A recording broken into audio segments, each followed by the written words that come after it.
back to my channel. So today we're going to do things a little bit different. So we're going to do our monthly reset. So in the monthly reset, we're going to go through our monthly budget. We'll also go over our February goals and see if we accomplished anything or if we didn't accomplish anything.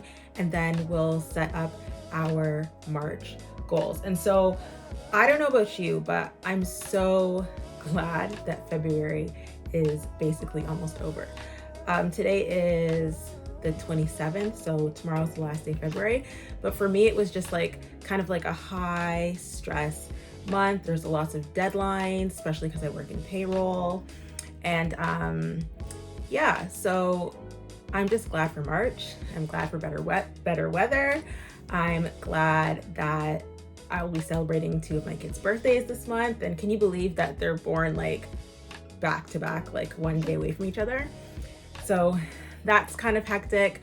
But yeah, I'm so happy that March is here. I cannot wait for better weather, and y'all gonna see me outside. Like once summer hits, outside. I'm done with this cooped up inside situation. But anyway, so yeah, let's just get into it. Okay, so if we look at our February goals, we'll see that I wanted to save $400 in our emergency fund, and so we did do that. I wanted to pay $200 towards debt, but unfortunately we didn't get to do that. We only paid $100, but that's still good, so you can just kind of put an X there. Make $500 in side income.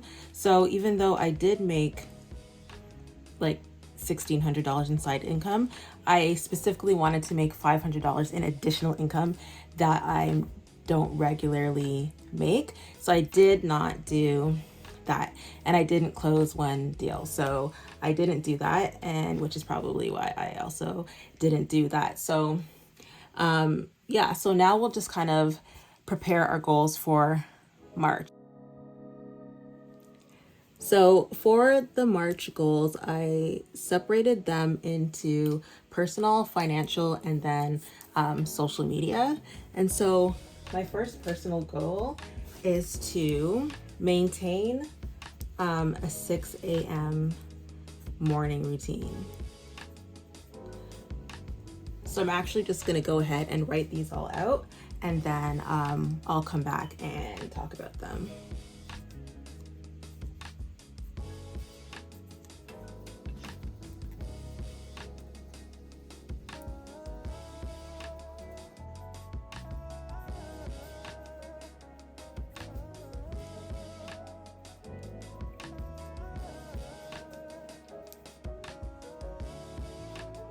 Okay, so like I said, I want to maintain a 6 a.m. morning routine.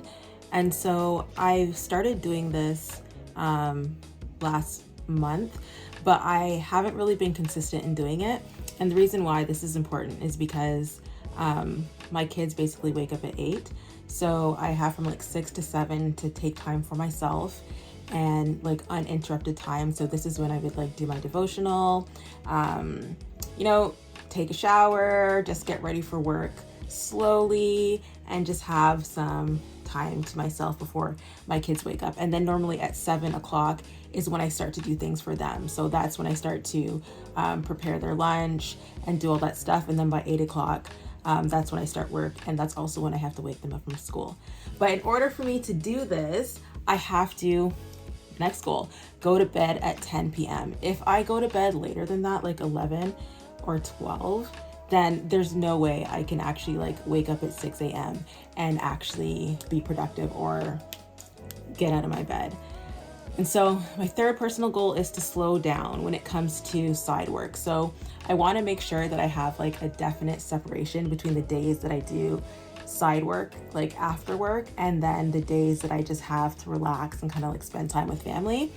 Because sometimes like if I don't stick to the days that I am supposed to be working in the evening, then I kind of get behind, and then I have to start doing stuff on the days when I'm not really supposed to be, or I haven't scheduled myself to do anything. And so set aside self-care day. So I want to make sure that I have time to do my hair and also to get my nails done, and the nails especially. And one of the reasons is why, because my friend actually does my nails for me, so it gives me the chance to actually go and spend time with her, you know, in the middle of kind of like our busy lives. So those are the personal goals. And then for financial, so I want to put $200 towards debt. I know that March is still going to be a little bit tight, but I would still love to do that if I can. Start contributing to my work RSP. So my work just got or revamped their RSP program, and so they'll be contributing or matching up to 3%. So that's free money. So I want to make sure that I'm taking advantage of that. So I have to make sure that I sign up. Even though I work in payroll, I still haven't signed up yet. And then bring in additional $500 in income. So I do a lot of different things. I do bookkeeping on the side, but I also prepare taxes. So I have a few clients that I prepare taxes for. And so potentially if I do those in March, that's where some of this additional income will come from. And then so my social media goals. So they're not too big, but in the past little while, my channel seems to have been growing at least by like 10 subscribers per week. Woohoo! I know that's not a lot, but so by the end of March, I would like to reach 160 subscribers on YouTube. So if you're watching this, make sure you subscribe, and then post at least one video a week. And so I have been doing this, but there was like some months, like in December, where I posted one video for the whole entire month because I just kind of fell off. But yeah, so that's basically that. So those are my social media goals for the month. So, you know, if I don't reach them all, that's fine, but I like to kind of set the expectation so that I have something to work towards in the month.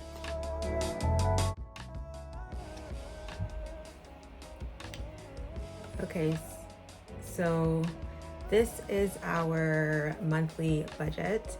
And so basically this is where our income is. And so I do this first just to make sure that everything kind of equals out. So it's the same stuff that I had when I do my paper planner, and our income, and then we go through here our fixed bills. And I don't really use this section, but you can kind of tell here that transportation right now is one of our biggest, well, and life, I guess, is one of our biggest categories. And debt is up there with 24%. So we really need to get that down. And so if you do cash stuffing, this is where you would kind of get your numbers from. And then so I put in everything, and then when I look at the bottom, we'll see again, March is a little bit of a lower income month. So when we see our regular stuff in here, you'll see that this is negative. So then what I'll do is I'll go back, and so I probably will not contribute to the Wealthsimple for this month, so I'll take that out. And then after that, what I'll put up here, so we have $442.37 left over, and then I'll probably have to take this out of our emergency fund. And so after we do that, we look at the bottom and it's balanced to zero. And so I don't put any of our, like if I kind of have a goal of getting extra side money, I don't put that in here. I just I'll just put the emergency fund in. If we do get extra money, then that's great, and then I might not have to use all this. So this is kind of what we just do briefly for our Excel spreadsheet before we go into the February budget. And so that's what we're gonna just kind of do now. We'll do our paper budget. Okay, so we're just gonna quickly go through our March monthly budget. And so even though I do the Excel, I like to kind of see it broken down like this, because sometimes I even will catch things like if there is a calculation error in the Excel, or if I forgot something and I didn't realize it. So this is kind of like a secondary thing where I like to kind of break things down so I can see them like separated. So for our income, for our 9-to-5 income, we're budgeting $5,848. And so if you've watched my videos before, you can see that that is significantly lower than we would be used to, but you know, we're gonna make do. and our income is $1,000, which that's pretty standard. These are kind of like reoccurring ones. Hopefully there's additional stuff that comes in that might be more than that. And then our Canada Child Benefit. So that's $550, and that's money that comes for the government every month that we get for our kids, and it's based on your income. So in higher income years, you get less, and in lower income years, you get more. And then so emergency fund. So because I did my Excel, I know that there's money that I probably will have to pull from my emergency fund if it comes to that. So I've included it here in the budget. And so now we go to our bills. So we always give 10% of our income. That's just a standard thing. And then our rent is $10.25. No changes there.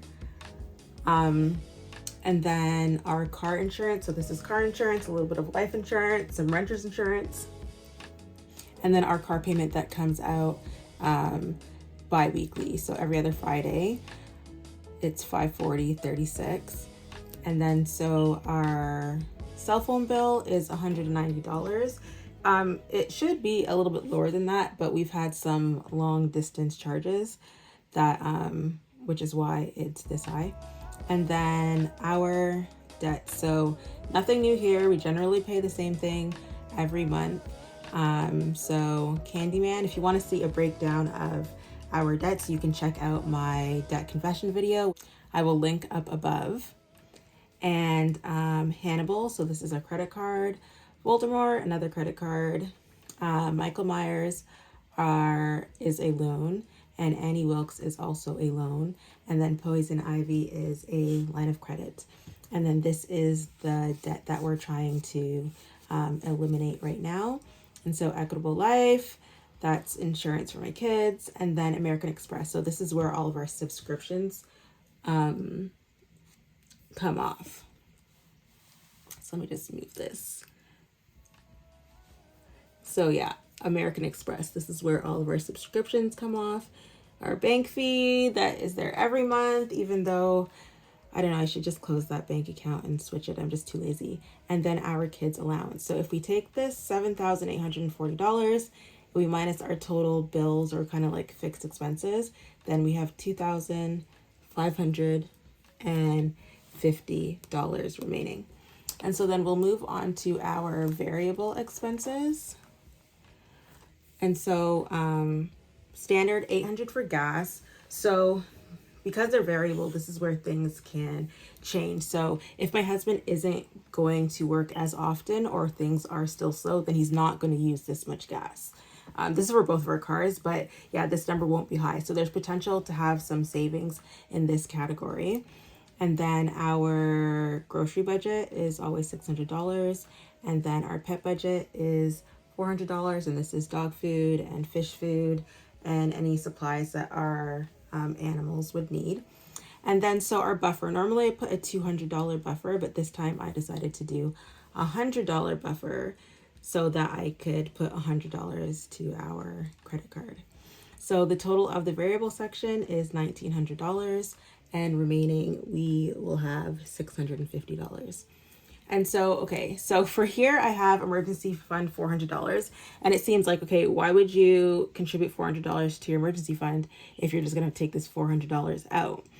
And so I'm hoping that we don't necessarily have to use this, and then this $400 automatically gets put into this account through my payroll at work. So I still just kind of have it here to know that this is going to happen, and hopefully, we won't actually have to use this part. And then this is always done at the end of the month, but this, if we need to use it, will be actually at any time during the month. So that's kind of why I've written it there. And then so for debt, like I said, we want to pay $100 to our credit card. And then so remaining would be $150. And so because my daughter's birthday is coming up in April and she's having a birthday party, I wanted to make sure that I still put away money for her birthday.